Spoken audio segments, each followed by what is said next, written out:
Selamat siang anak-anak. Siang, Ibu. Apa kabar hari ini? Baik, Ibu. Sehat semuanya? Sehat, Ibu. Puji Tuhan, karena kesehatan Tuhan beri, sehingga hari ini kita masih ada lagi dalam tanggung jawab belajar bersama di siang hari ini. Bersama saya, Johanna Latue, akan menyampaikan pembelajaran pendidikan agama Kristen dan Teologi Pekerti kelas 10 di saat ini. Mengawalinya, mari kita berdoa. Kepadamu ya Tuhan, kami mengucapkan syukur dan terima kasih karena Tuhan begitu mengasihi, menyertai dan memberkati. Hari ini kami akan belajar tentang kebenaran firman-Mu Tuhan. Mari kuatkan kami, mampukan kami sehingga pembelajaran yang kami lakukan di hari ini boleh kami pahami dan mengerti dalam seluruh kehidupan kami. Dalam nama Tuhan Yesus kami berdoa. Amin. Baik, kita akan lanjut pembelajaran kita hari ini dengan materi peran remaja Kristen dalam pembaharuan hidup manusia dan alam.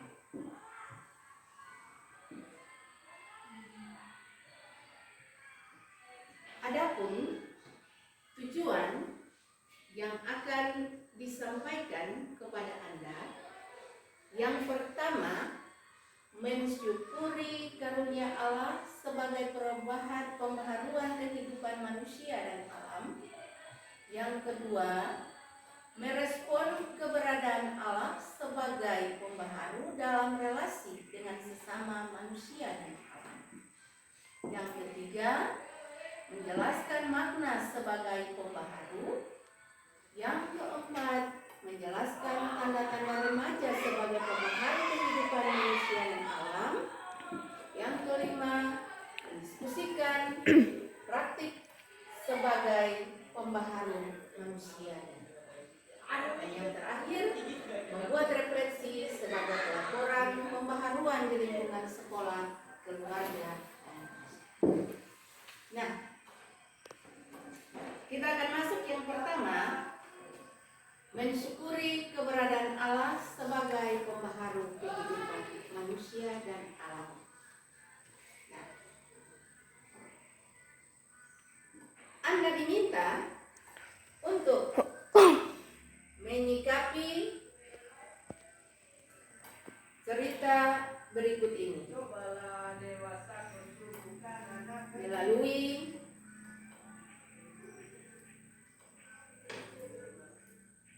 video yang akan disampaikan.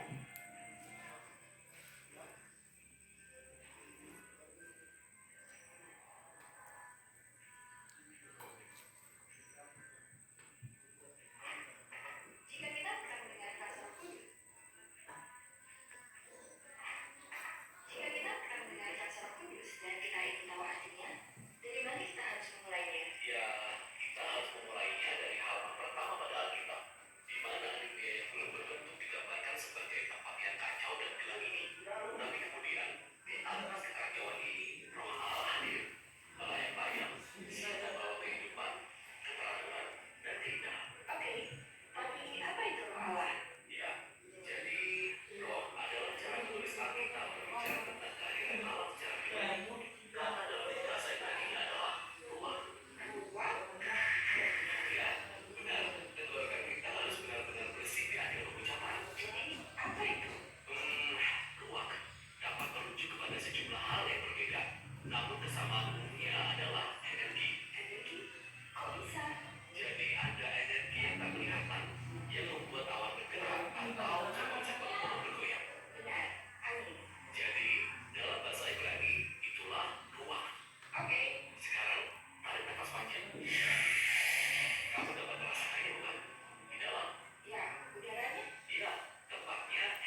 Ya, dari kisah cerita yang sudah didengar tadi, ada di antara kalian yang mau memberi pertanyaan terkait dengan cerita yang sudah disampaikan lewat video. Silakan. Ibu, Ya, apa itu? Penny. Apa itu Roh Kudus dan peranannya bagi manusia? Apa itu Roh Kudus dan peranannya bagi manusia? Barangkali adik-adik tahu, kalian tahu, ya, setelah mendengar cerita tadi. Roh Kudus itu adalah Roh Allah. Allah yang disebut tiga oknum, ketiga itu menjadi satu, yang disebut Allah Bapa, Allah Anak, dan Allah Roh Kudus. Roh Kudus dalam cerita Alkitab Kejadian, awal dunia diciptakan, Roh Kudus itu melayang-layang di pada saat itu dunia belum ada apa-apa. Itu berarti Roh Kudus itu ada sebelum manusia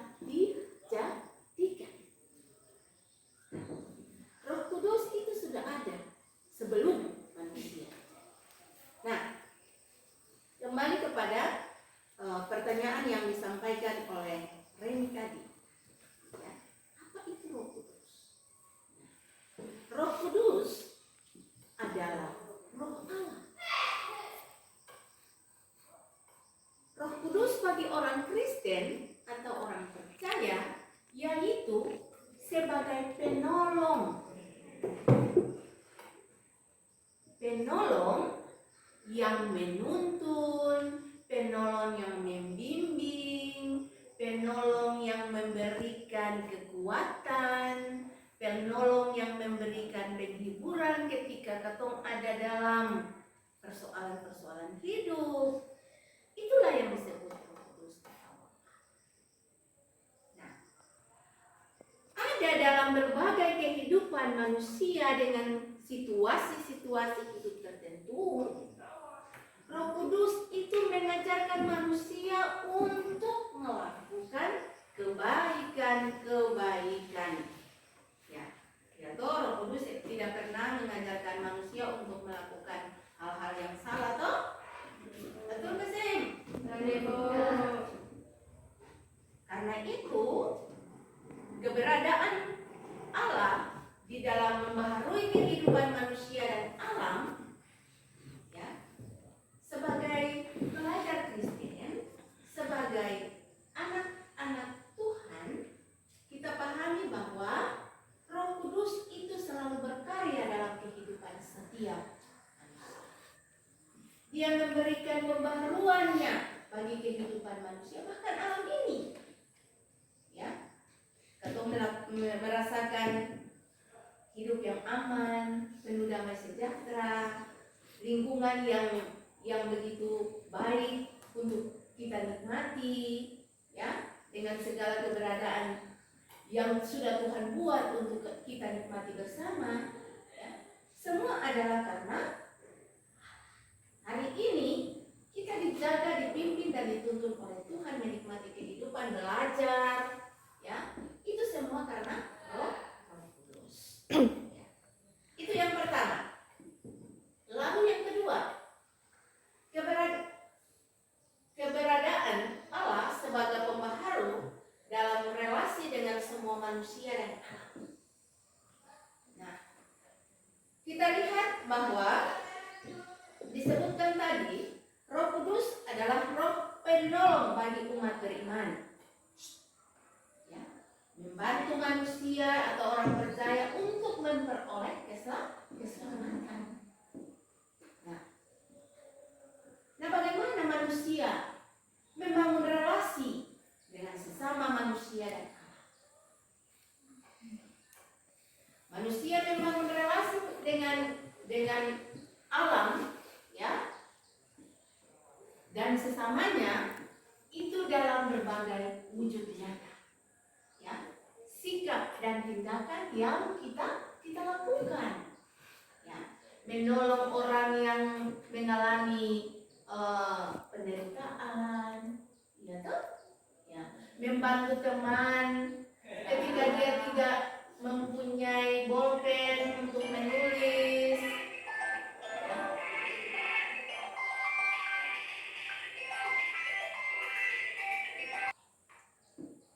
Tidak punya buku untuk menulis, tidak punya makanan untuk dimakan, tidak punya pakaian untuk dipakai, dan lain sebagainya. Ya. Yesus memberikan kita dan hati untuk bagaimana bisa hidup dengan mengasihi. Kalau kita mengasihi sesama, kita mengasihi alam, tidak merusak alam, ya, tidak mencemari alam, ya, maka kita mengetahui bahwa dalam hati kita itu tertanam Roh Kudus. Kita tidak buat hal-hal yang mengecewakan orang lain. Itu adalah karena pekerjaan Roh Kudus. Kita tidak bisa lalu membuat orang tua marah-marah, guru marah-marah, ya. Itu adalah karena pekerjaan Roh Kudus yang membuat kita untuk bisa, ya, melakukan apa yang dikehendaki. Ya,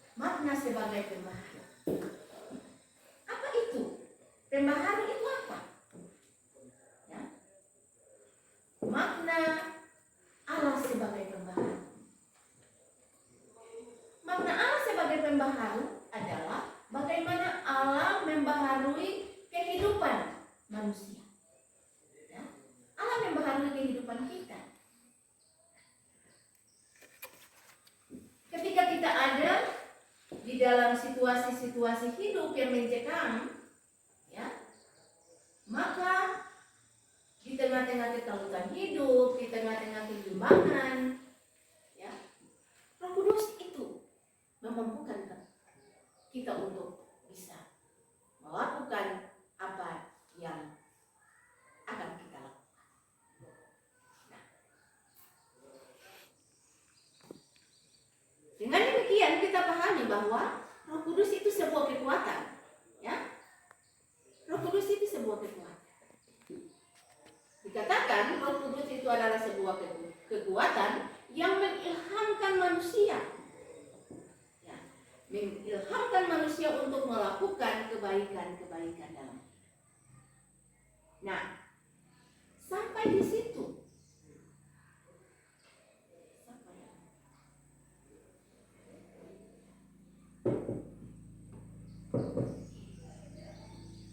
Lihat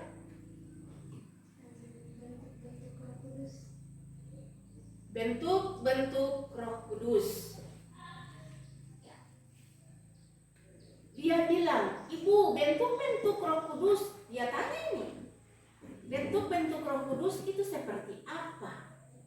Tadi kan Ibu sudah bilang, Ibu sudah bilang, ketika kita ada dalam berbagai macam persoalan hidup yang kita alami, ya, kebimbangan, kekautan hidup, penderitaan, sakit, ya, atau tantangan-tantangan dan persoalan hidup yang lainnya, ya, Roh Kudus itu datang, hadir, ya.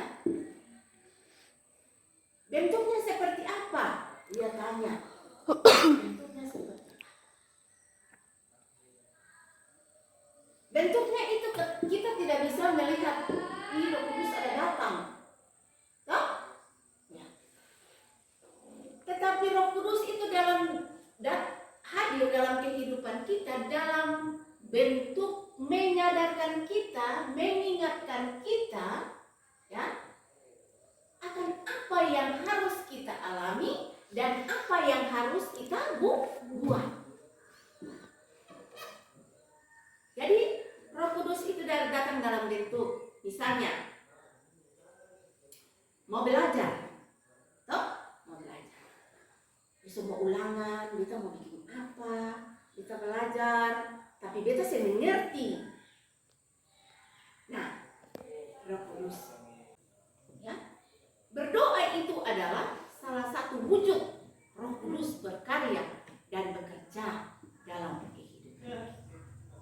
Meminta Tuhan memberikan saya kekuatan, kemampuan supaya saya bisa belajar dengan baik, mengerti apa yang saya lakukan. Bentuk Roh Kudus yang lain, misalnya dalam kondisi sakit, nah, dalam kondisi sakit, sembuh di dokter, pulang, sembuh, apalagi, ya. Roh Kudus menyadarkan kita berdoa, minta penyembuhan, ya. Jangan sakit, panggil dukun, toh, tiup-tiup dulu.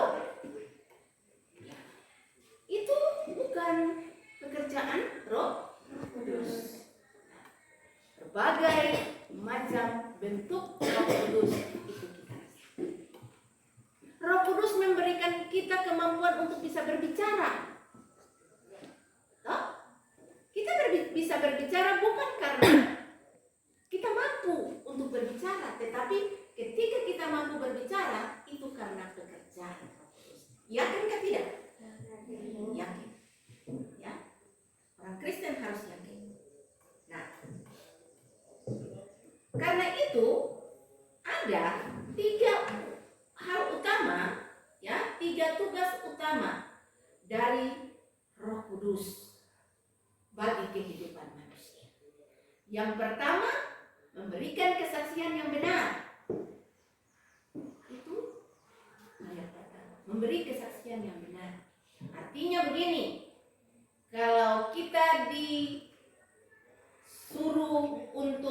mengatakan yang semestinya harus kita katakan,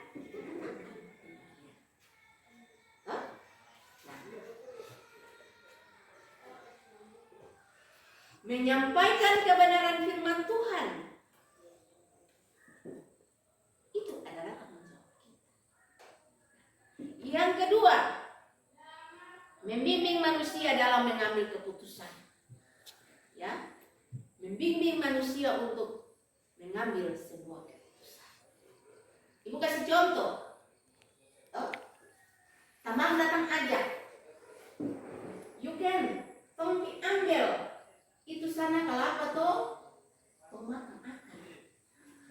Tanpa you can berpikir, mari coba tong ambil. Mari coba tong ambil. Ya. Nah, tanpa berkeputusan, tanpa berpikir. Mengambil milik orang lain adalah bentuk daripada mencuri. Mengambil barang orang lain tanpa sepengetahuan yang punya itu adalah mencuri. Mencuri itu dosa nggak sih? Dosa. Yang berikut, ketiga, meredakan manusia dalam mengalami ketakutan. Roh Kudus memberi pengharapan akan hidup bagi orang. Nah, bagaimana selanjutnya kita melihat tentang tanda-tanda remaja sebagai pembaharu kehidupan manusia dan anak. Apa yang Anda alami? Apa yang Anda alami, apa yang Anda rasakan dalam kehidupan Anda sebagai remaja Kristen dalam membaharui kehidupan manusia dan anak. Pasti yang Anda rasakan dalam kehidupan Anda sehari-hari sebagai pembaharu kehidupan manusia dan alam, remaja Kristen dapat melakukan tanggung jawab sebagai seorang remaja yang baik. Ya, bikin apa? Ya, remaja Kristen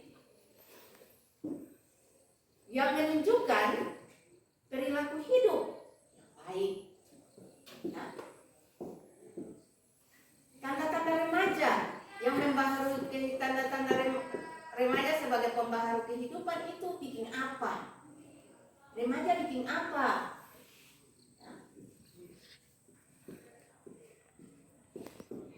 Remaja harus saling menolong, saling membantu, saling mengasihi, ya. Remaja harus saling bertanggung jawab terhadap apa yang diberikan kepada Anda. Dengan keluarga, bersama dengan orang tua, bersama dengan saudara di lingkungan sekolah, guru dan teman-teman di gereja, ya, lingkup masyarakat. Sebagai remaja Kristen harus menunjukkan tanda-tanda bahwa remaja Kristen dibaharui oleh. Nah, apa yang Anda alami sebagai pembaharu dalam mempraktikkan kehidupan yang dibaharui oleh Roh Kudus?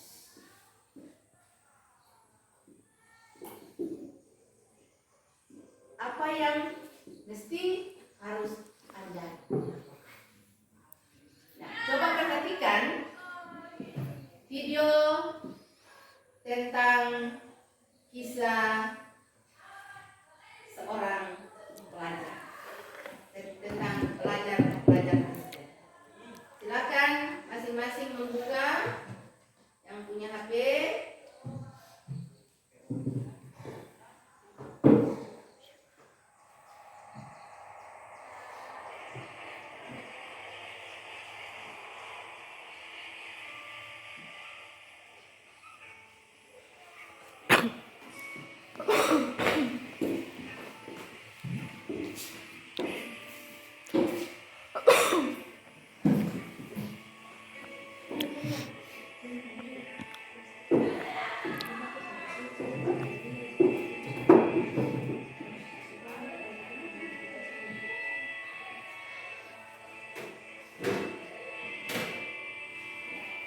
Silahkan melihat.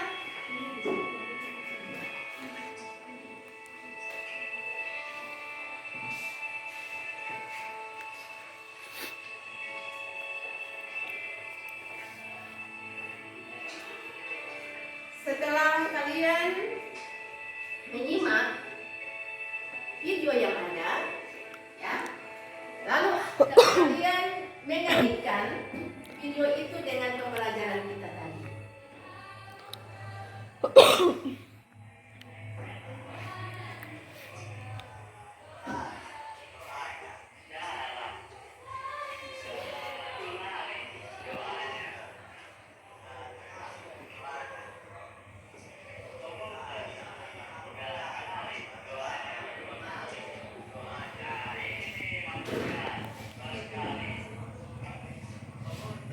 Karena videonya panjang, sekedar saja. Nah, boleh sudah? Boleh? Nah, oke. Dari video yang sudah ditonton, coba masing-masing orang mengaitkan video tadi dengan pembelajaran yang sudah disampaikan. Di situ kan terlihat siswa yang menghadapi ulangan, yang serius belajar sambil berdoa. Sebelum dia mau belajar, dia berdoa. Ada teman yang tidak menghiraukan itu, ya, malah dia diganggu. Kenapa harus berdoa? Ya. Nah, dari proses video yang sudah ditayangkan tadi, sudah ditonton, ya, menurut kalian, kalau kita kembali melihat pembelajaran kita tadi, ada keterkaitan tidak? Ada, ya. Siapa yang bisa untuk memberikan pemahamannya terkait dengan video yang tadi? Anda di awal kan itu sudah kasih gambaran toh? Ya. Siapa yang bisa? Pasti? Karena ada keterkaitan toh? Ada keterkaitan dengan pembelajaran kita tadi, ya, hari ini. Maka itu, kalau tadi dibilang ada keterkaitan, apa? Ya, karena tadi kan Ibu bilang Roh Kudus itu roh yang memampukan manusia untuk bisa melakukan sesuatu. Silakan, pasti. Ya, dalam video yang tadi, contoh pada saat ulangan ada yang berdoa dan ada yang tidak, ada yang belajar dan ada yang mengganggu yang berdoa. Yang berdoa itu Roh Kudus yang membimbingnya agar membantu supaya yang dia belajarkan itu bisa bermanfaat dan bisa mengisi ulangan itu. Sementara yang mengganggu yang berdoa itu tidak ada bimbingan Roh Kudus. Terima kasih pasti atas jawabannya. Jadi pembelajaran kita hari ini mau mengingatkan kita supaya menjadi remaja Kristen dalam melakukan segala sesuatu itu harus mengandalkan kekuatan Tuhan, mengandalkan kemampuan Tuhan, bukan mengandalkan kekuatan dan kemampuan manusia. Karena Roh Kudus itu adalah Roh Allah yang berkarya dan bekerja, membimbing dan menuntun kehidupan. Ya.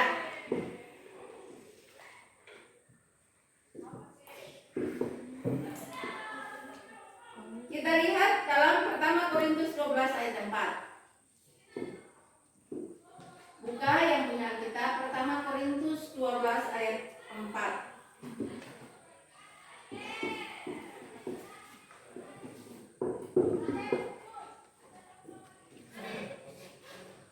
Silakan yang membacanya 12 ayat 4.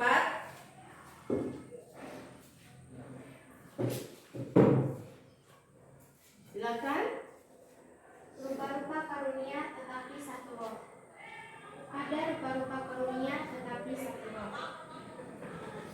Banyak karunia, tapi semua satu. Orang percaya gereja dengan karunia yang beragam, ya, gereja dengan karunia yang beragam dapat menyatukan manusia untuk saling melengkapi. Itu harus ingat ya. Ya.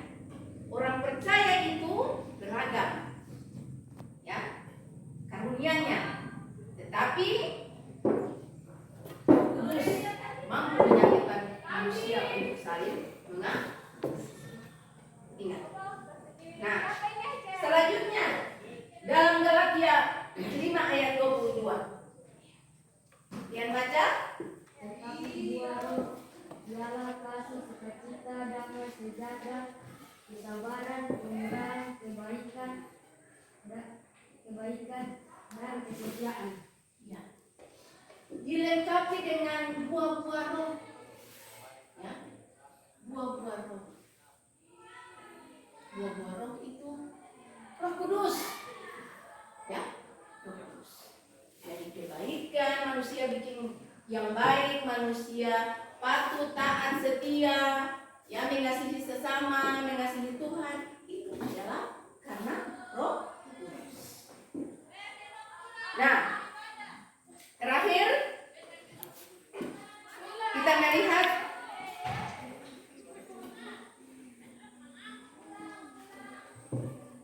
bagaimana peran Roh Kudus dalam kehidupan manusia.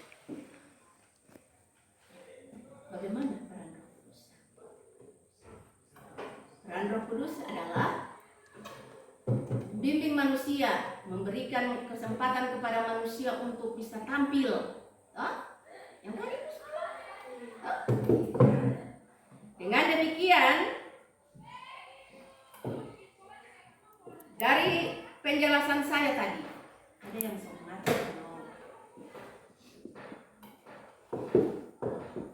Ada yang mau bertanya? Ada yang mau bertanya? Silakan. Roh Kudus dapat mengilhamkan untuk melakukan kebaikan Seperti yang tadi, Roh Kudus mengilhamkan manusia untuk melakukan kebaikan-kebaikan seperti yang tadi saya bilang. Membantu teman yang susah, membantu orang tua ketika ada di hari tua sudah tidak bisa lagi bekerja.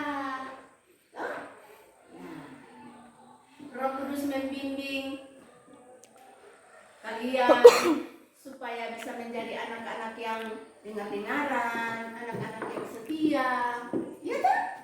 Nah, Roh Kudus membimbing manusia supaya tidak merusak alam, dan lain sebagainya. Dan itu adalah karena Roh Kudus. Baik, sampai di situ pembelajaran kita hari ini. Tidak ada yang bertanya? Kalau tidak ada, dari pembelajaran tadi, disilakan siapa bisa memberikan kesimpulan. Silakan pasti. Ibu, terima kasih Ibu atas kesempatannya. Saya akan menyampaikan kesimpulan saya. Kesimpulan yang pertama adalah Roh Kudus adalah roh Allah sendiri yang kita kenal dalam 3 oknum, yaitu Allah Bapa, Allah Anak, dan Allah Roh Kudus. Yang kedua, bahwa Roh Kudus dapat mempengaruhi kehidupan MC dalam melakukan kebaikan-kebaikan dalam hidup yang mengarah pada kehidupan kekal, yaitu hidup dalam melakukan kehendak Allah, terbukti dalam Galatia 5 ayat 22.